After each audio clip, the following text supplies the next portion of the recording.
Okay, so we're here again. Thank you for joining us again. I know your time is precious, so I will keep time here to make sure that I'm at least done talking at 30 minutes, and then we can go for questions after. So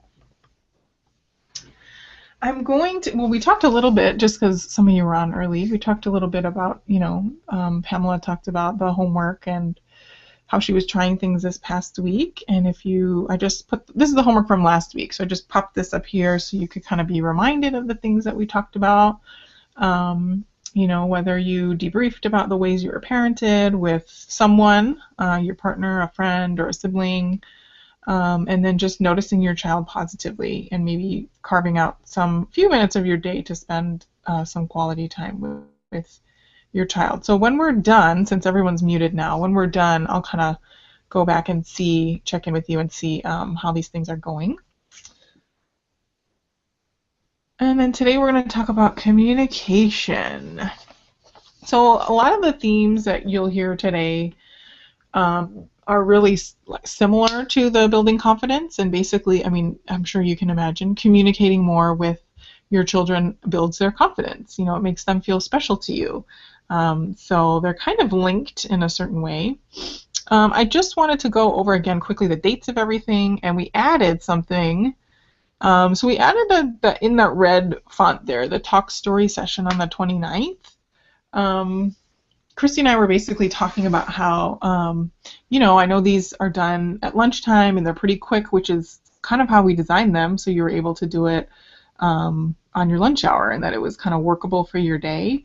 But that doesn't leave a whole lot of time for us to get to know each other. So we were thinking maybe of adding this talk story session where we could kind of share more about our own families and kind of what's going on there. So kind of just making a little bit of more of a community for us. So hopefully you're able to make that. That's also going to be at noon. That's going to be on the 29th, which is a Friday.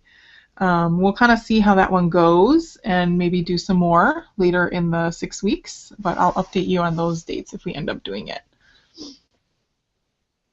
Okay, so just to begin, I wanted to kind of share with you just really briefly a bit of research. So this is a pretty famous study. I don't know if either of you are, or any of you are students or you're into research. You can definitely Google this. You'll find a bunch of hits on it. So the researchers were Hart and Risley, and they basically did this very famous study with 42 different families. So these families had children aged 7 months to 3 years, and they followed them for that period of time. So they followed them for about 2.5 to 3 years. And basically what they did is they had people go into their homes and kind of just observe their communication. So they were just literally making tallies, you can imagine, of how much communication was happening. So the person was sitting there, observing mom or dad or cousin or whoever was at home, and how much communication was happening with that child, so with the baby or the toddler. So mom says something, they make a hash mark, child says something, child responds. So they basically were just counting how much communication was happening. They also noted the quality of those interactions. So they really just noted whether they were positive or negative. And what they found after these 3 years was that there were significant differences in academic success and in language skills of the children who were talking more. So what they found was the only thing that made a difference truly was whether they were talking more, so how much they were talking, and whether their interactions were positive. So basically, I mean, I'm sharing this with you so you can kind of think about the quantity and quality of conversation and communication that happens in your house.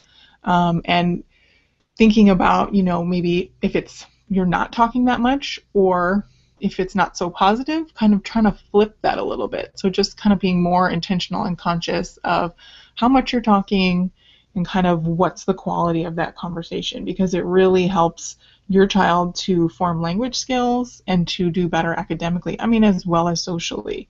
But they found that there were significant differences at age 3, and then they followed up with some families all the way to 3rd grade. So there were still differences even, years later. So checkup A, this is in the paperwork that was sent to you, and that's on page 13. I don't believe it has a number at the top, but it's it says week 1 communication at the top. So this is just kind of what you already know about your child. I won't go through everything here. This, I think, is a good one to kind of do on your own or with your partner. It's a great way to check in about where your child is now. So just some things, what are your child's strengths? What do they find challenging? Do you know if there's any differences between home and school? So maybe sometimes, I know actually, ironically, growing up as a kid, I was like terrible at home. I was horrible. I was such a terror. And at school, I was the best. I mean, I was really well behaved. So my teachers would tell my parents, oh, she's so great at school. And they were like, what? And they thought she was crazy. But anyway, your child can have different behaviors, between home and school. So if that's true for you, then kind of just taking note of that. And then it just goes through and asks you to describe your child. So their activity level, their ability to follow directions, ability to cooperate, and what their friendships patterns are like. So are they really social? They can make friends with anyone, or do they, kind of play on their own and do their own thing? And then it goes on to talk about how does your child communicate. So just thinking about that, there's various ways to communicate. It's not just through talking. So maybe your child is more comfortable drawing a picture for you, or maybe when they're feeling shy and they're meeting new people, that's how they communicate. Or if they just really love rough and tumble play. These are all ways that we connect with other people and communicate. So it doesn't just have to be verbally. And then how do they like to learn? It just kind of gives you some check boxes to think about those things. And it might be a good idea to talk about it with your partner or whoever else is in the house, just to see if you kind of have different ideas about that. Maybe you see them at different times of the day, or you see them in different contexts, and you might think differently about them.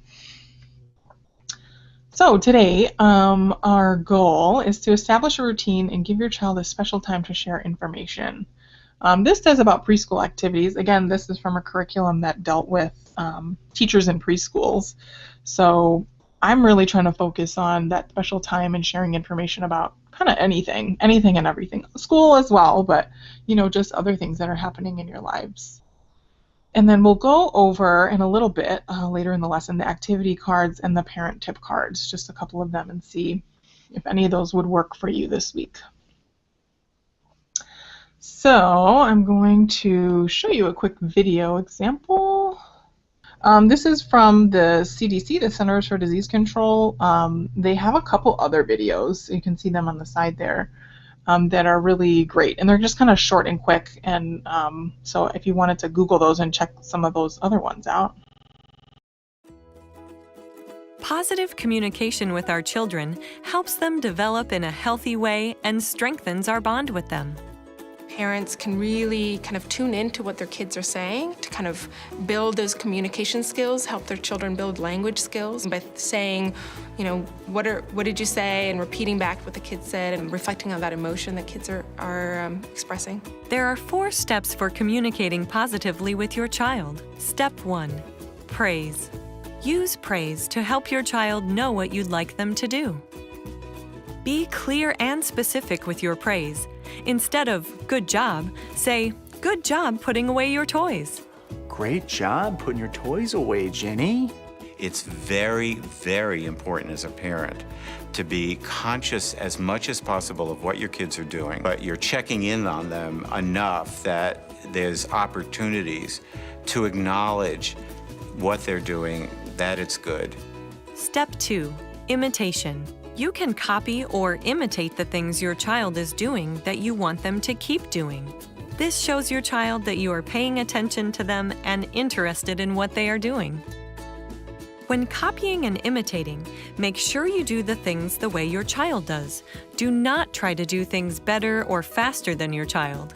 Then they see that you've recognized that they're doing something that you're also doing. Wow, mommy likes that. Mommy likes to play with my dolls too, so that must be something good that I'm doing. I'm going to do that again in the future. Step 3, description. Describing or talking about what your child is doing while they play shows your child you are noticing their good behavior. You can act like a sportscaster who is telling people what is happening in a game. You are putting the red block on the green block and making a tall tower. Step 4. Active listening. Giving your child your full attention when you are playing and talking with them can help build your relationship. At least once a day, try to really focus on being with your child. Try to decrease distractions like cell phones so you can give her your full attention. One way to actively listen is to talk about what your child is doing or to repeat what your child says. You can also add more detail to encourage them to talk to you more. For example, your child may say, "I colored it." But with active listening, you may add to that and say, "Yes, you colored her dress blue and red." Active listening can also help children name their feelings. For example, if your child is crying and says she's not happy, you may say, "You seem unhappy and sad." Playtime is a great time to practice praise, imitation, description, and active listening. You can also use these skills anytime you are with your child. At dinner, in the car, and when giving a bath.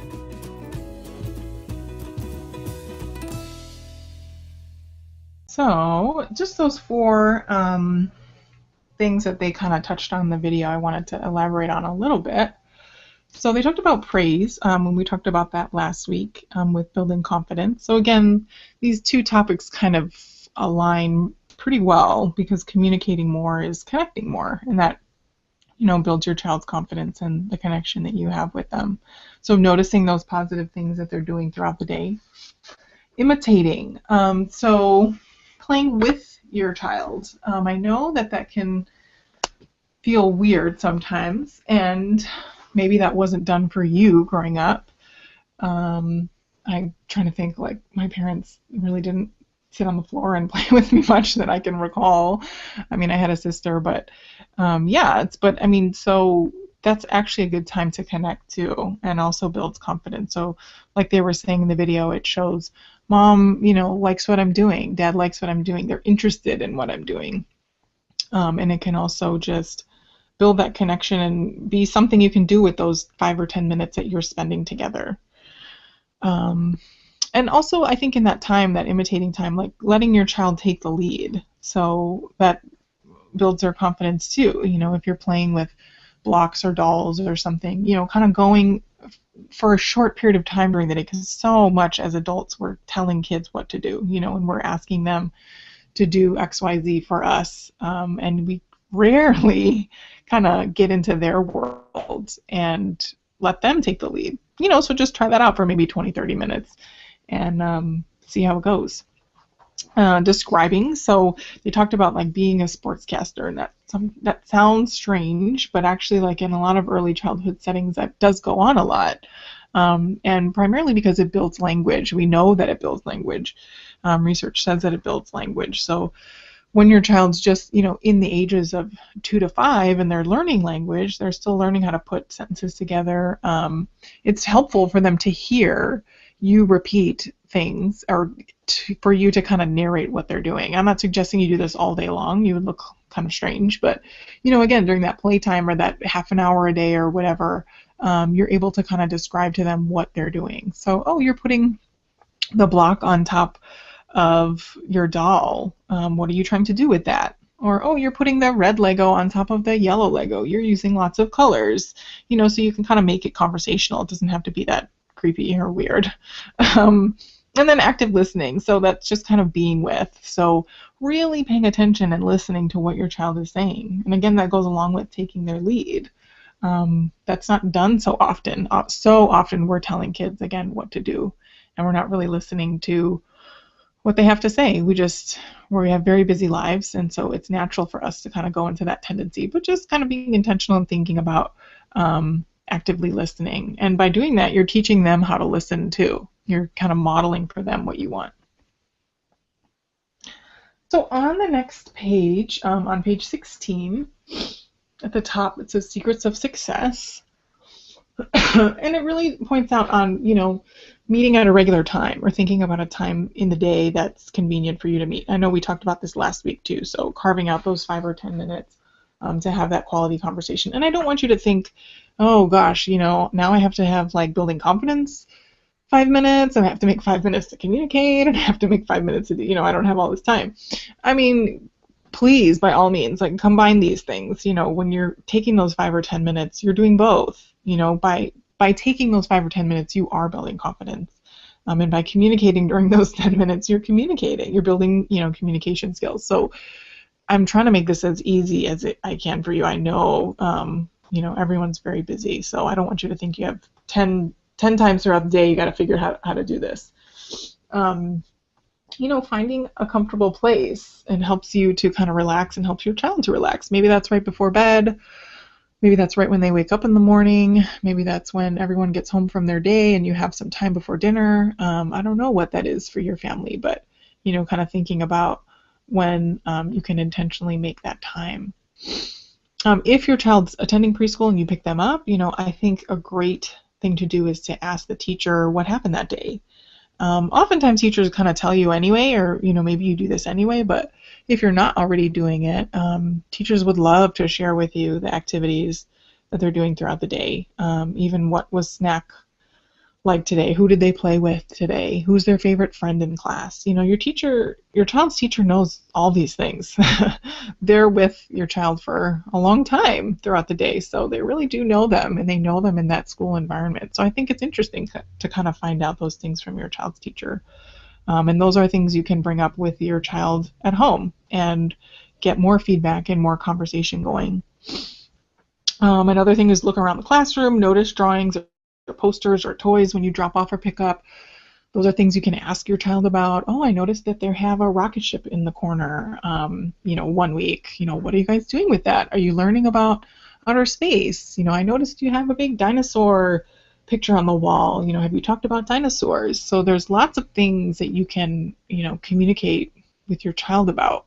It doesn't just have to be how was your day? Because I'm guessing when you ask that, they say, fine, good, or maybe they don't respond at all. That's a big question for a 3, 4, 5-year-old. That's a big question to say, how was your day? It's kind of vague, and we talked last time about specificity. So being a little more specific with your questions. So what did you eat for snack today? Who did you play with today? What did you build with your blocks today? These are kind of specific questions, and you might be surprised at how much conversation comes out of them. And then the do's or don'ts box. Again, I like those. They're pretty easy. I kind of put them in a larger slide here so we can see them better. So when you're taking that time to communicate, offering your undivided attention. So again, that's being intentional, finding a quiet space, you being calm, you being ready to do this. And if that doesn't happen every day, then so be it. That's fine. Your child will be fine. I don't want you to worry about that. Just making it something that you're doing more often. And if one day is just too nuts and crazy and you can't do it, then, that's life. That's what happens. But just, keeping that in the back of your mind as you want to be present in this moment when you are communicating. And that involves, like being present with an adult. You're making eye contact. You're asking specific questions. You're being aware of your tone. So, an adult's tone of voice can be very scary for a kid. And I mean, what tone of voice to use when you want to get your point across, I'm sure, to your kids and to other people. So just, in this time when you are communicating and you're trying to make that connection, just keeping it like a soft tone, a very inviting way of talking to your child. Or reflecting their emotions. So that just increases their emotional vocabulary. When a child is this young, they don't understand all of their emotions. So by you, putting words to it, that's helpful. It's helpful, like in the example in the video, saying your child says, I'm not happy, or they're crying. You can reflect that back to them. So saying, you look really sad. I can see your tears. Instead of, oftentimes our reaction is like, oh, you'll be okay, or you're fine, or whatever. By taking that 1 minute and being there with them and kind of talking about their emotions, it helps them to regulate and calm down. And it also increases their vocabulary. They're learning different words about emotions. And then don't. So let's not talk when we're upset or when you're busy. So if you're, you have a lot of stuff going on, that's not a good time to be trying to have this intentional conversation. Interrupting your child. So a lot of, that takes practice. It takes practice really to listen to your child. I know that it sometimes isn't easy. Sometimes it's hard for them to get a sentence out. Sometimes they say things that don't make sense. and, and sometimes as adults, like, we just don't have patience for that. They start saying something silly off the wall, telling a story, and depending on your mood, maybe you're just not feeling it. And you're like, I can't play right now. And that's okay. Just be conscious of that and choose another time when it's okay for you to be playful with them and to kind of have a conversation that engages them, and you're listening and taking their lead. And then trying to avoid over-explaining. So, gosh, as adults, we use so many words, and we use a lot of big words and complex concepts, and we understand them, and our kids don't. Our kids really don't understand a lot of complex things. So sometimes, when I've been in classrooms or seen teachers, like, if a child takes a toy or they're trying to reprimand them and they're just talking and talking and talking and talking about, what is it that you did wrong? And I mean, it's not that that's a bad thing to say or talk about, but when there's a lot of talking and a lot of words and concepts, the child's probably not going to take in most of that. So you want to be kind of simple in your language. You kind of want to mirror, again, the way that they speak and the words that they're using, those kind of simpler words and less complex sentences. And then finally, this is on the don't list, correct how your child does something. So this is also sometimes really hard. I think we talked about this last week too. Your child's drawing a picture and it looks crazy, or they're, I don't know, some moms, some parents aren't into the dirty thing. Like, they don't like Play-Doh, they don't like mud, and that's up to you whether you're welcoming that in your house or not. But you don't want to be telling them how to do everything, or taking the marker away from them and saying, show me, I'll show you how to do it. They should be able to feel safe expressing themselves. So a great example of this, I'm going to read you a scenario. This is done as like a role play, but since we're in this venue of video chatting, I'll just read you the scenarios. So I want you to picture in your mind, in these wonderful pictures I've presented here for you. This is scene 1, okay? So Kenny and his mom are playing with blocks and wild animals on the floor. Kenny picks up a snake and says, "Roar!" "That's a snake, not a lion," Mom says. "What does a snake say?" Kenny says, "My snake roars. See? Roar." Mom says, "No, that isn't right. A snake says hiss, not roar. A lion roars. Here's a lion for you to play with." She picks up a lion and places it in his hand, taking the snake away. Makes the lion walk and says, "Roar," this time with less enthusiasm. Mom says, "That's right, son, you got it. Do you know what a lion's baby is called?" Kenny says, "Baby?" Mom says, "No, they're called cubs, lion cubs. How many lions do you have?" Kenny says, "He has 4. He counts 1, 2, 3. Mom says, "No, you missed one. Let's count them again." She takes Kenny's hand and touches the lion with it. 1, 2, 3, 4. How many lions are there? Kenny says, 4. Mom, you be the lion's daddy. Kenny hands her a large tiger. Mom says, "This isn't a lion, Kenny. What is this?" Kenny says, "It's the lion's daddy." Mom says, "No, it's a tiger. What color is the tiger?" Kenny keeps playing and doesn't answer. He turns away from his mom and keeps playing on his own. Mom says, "What color is it?" Kenny responds, "Black and yellow." Mom says, "No, Kenny, it's orange and black. See?" She holds the tiger up to Kenny. He puts down the toys he was playing with and begins kicking and throwing toys. Mom says, "All right, you're done playing." So I just kind of want you to think about that, picturing that in your mind. And then we'll snap to the scene 2, all right? This is scene 2. So same scene, Kenny and Mom are playing on the floor with animals and blocks. Kenny picks up a lion and makes it walk up on the blocks. Mom says, "Oh, you have a lion. That's a big lion. It's a daddy lion because it has a mane." Kenny picks up the lion to look at it. A mane. He points to the lion's mane. That makes the lion go fast. Mom says, "Oh, that lion is moving really fast. He's running. I wonder why he's moving so fast." Kenny says, "He's trying to get to his friend's house." He moves the lion next to the polar bear. Mom says, "Oh, is the polar bear the lion's friend?" Kenny says, "Yes, the snake is his friend too. Remember the snake that roars?" Roar! Mom says, "Yes, I do remember the snake that roars." Kenny says, "His friend the lion taught him how to roar." Mom says, "Wow, he must be a pretty special friend for the lion to teach him how to roar. Look, I see 1, 2, 3 snakes. Did the lion teach them to roar too?"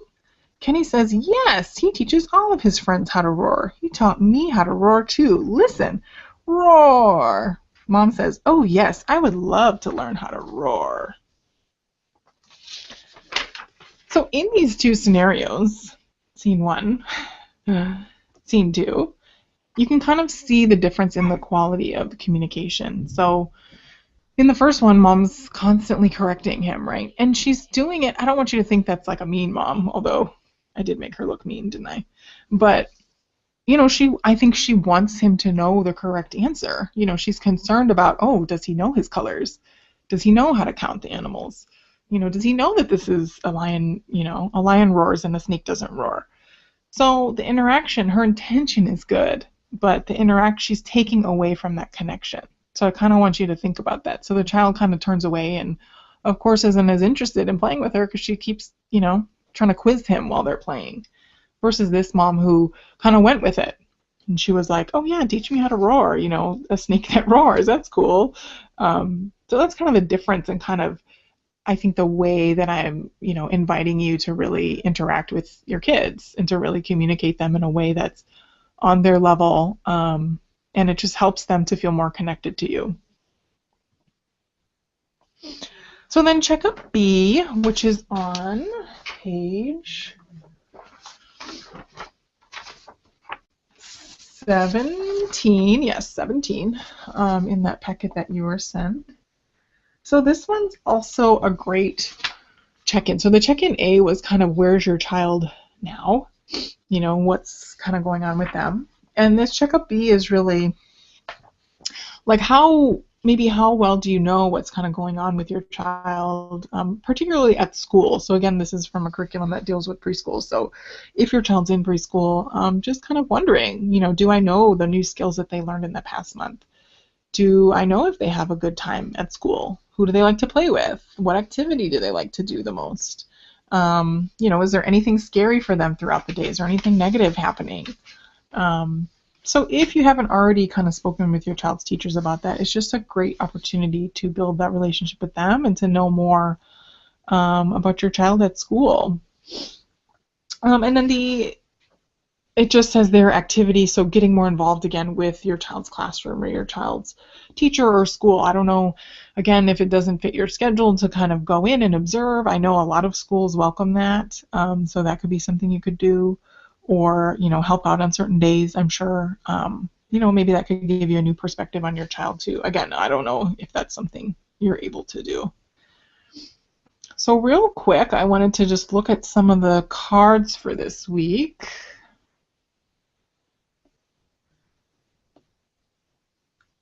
So these cards kind of encourage you just to share information about your child's day. So again, this is kind of focused more on their preschool day, but really it's anything that's happening throughout the day. And I think this is also a good time to utilize those concept cards. I don't know if you, I know Christy sent them to you, and I'm sure they're posted. But so there's these we have the weekly parent tip and activity cards, and then we also have concept cards, which are like, circle, square, there are different colors and different shapes and stuff on there. So I want you to kind of use those. I don't want you to use them as a quizzing tool to be like, what do you know? What don't you know? But more of like a conversation piece. So if you wanted to show them a shape and there's a star shape and talk about the stars, or talk about kind of like an I Spy thing, like, oh, we're talking about squares, like point out the squares for me. So not really like a quizzing thing, but more of just a way to start a conversation. And then these are just some more things that you can try. So encourage your child to use phrases to talk about pretend events and past events. So I think a really fun way to do this is if you do have story time or you read consistently, making up a story. I mean, it's just, you'd be amazed at what your kids can come up with. So if you have a favorite book, when you're at the end, you go, okay, what happens next to their favorite characters? Or, just kind of building on that. Talk to your child about an event that you both experienced, going to the park, going to the store, asking them what they liked about it, asking them maybe things that you saw while you were there.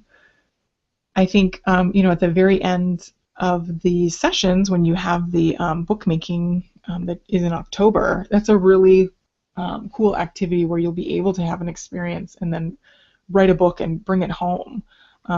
So that'll be a great way to kind of increase that conversation. I think helping tell your child what happened. So asking one question at a time. This is one of the things that we talked about of like the complex questions or complex sentences.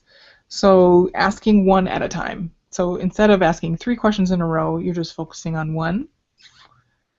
And then again, those more specific questions. Did you finish building the house with Maria? Did you play with Joey today? Instead of what did you do today? Or how was your day?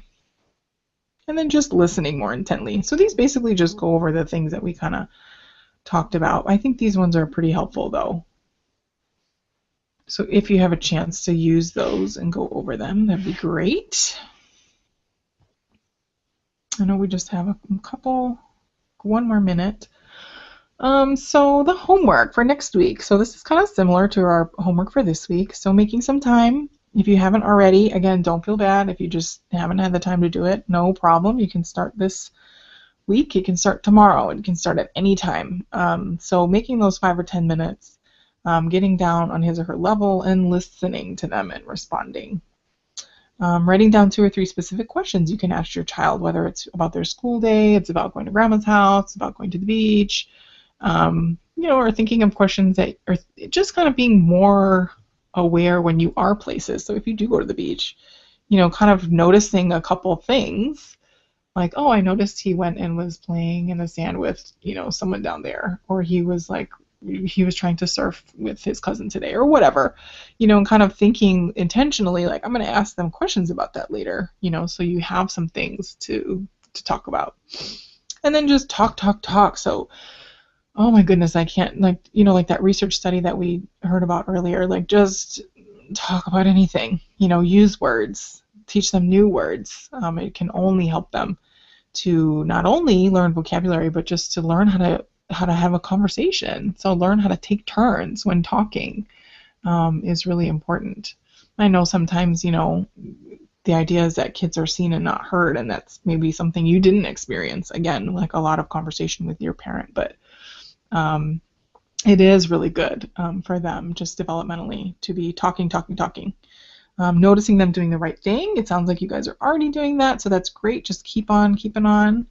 And then I think sometimes like talking more to other adults can sometimes help if it's kind of awkward for you to maybe start some intense conversations with your kids or start some regular conversations. So just kind of practicing active listening with other adults in your life, your partner, your siblings, friends. I think that can help, and that can also model behavior for your kids.